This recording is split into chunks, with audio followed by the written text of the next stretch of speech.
this video, wala nga tayong pera ngayon. Wala rin tayong pang-ulam. Kaya naghiram muna ako dito sa ating kapitbahay. Sabi ko pa ako, bukas ko na lang ibabalik. Kaya naglapad na nga ako dito papunta kay Lola Aning. Lapad, lumapad ng lumapad. Pagdating ko nga dito kay Lola Aning, tananong ko nga kung magkano 1 kilo ng ampalaya. Sabi niya nga 100 lang. Sabi ko pabili ako ng kalahating kilo lang. Kaya inabot ko naman yung bayad ko. Sinintay ko muna yung sukli ko.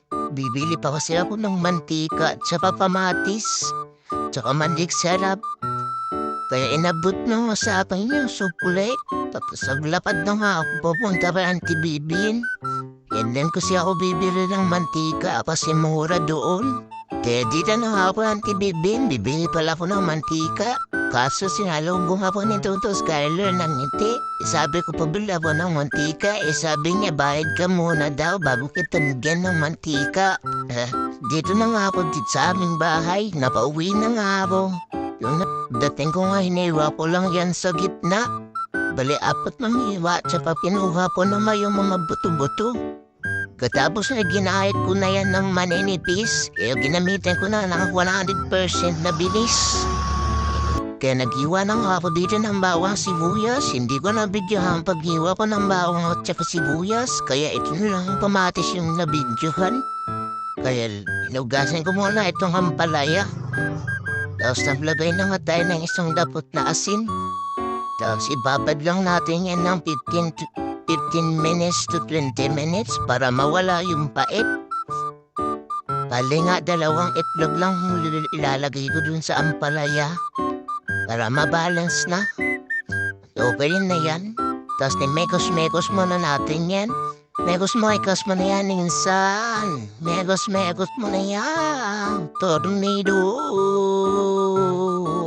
Pagkainit ng kawali, naglagay na nga tayo ng konting mantika. Tapos sinagay na natin itong sibuyas.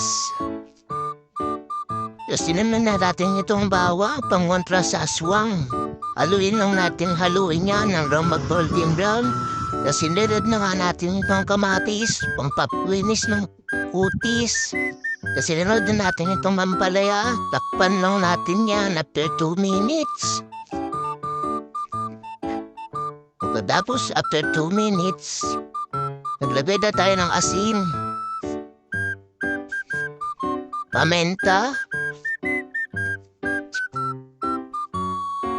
at sinunod natin itong magic sarap para lalong sumarap. Haluin lang natin yan ng haluin hanggang maghalo yung mga linagay nating sangkap. Galing! Alam mo naman, marunong. Kaya halu-haluin lang natin yan. Tapos tinabi na natin itong betlog.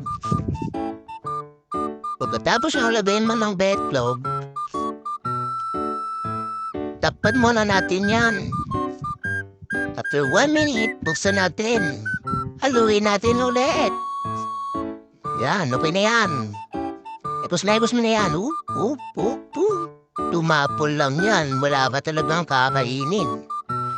At ito na, luto na ang ating ampalaya recipe for today's video.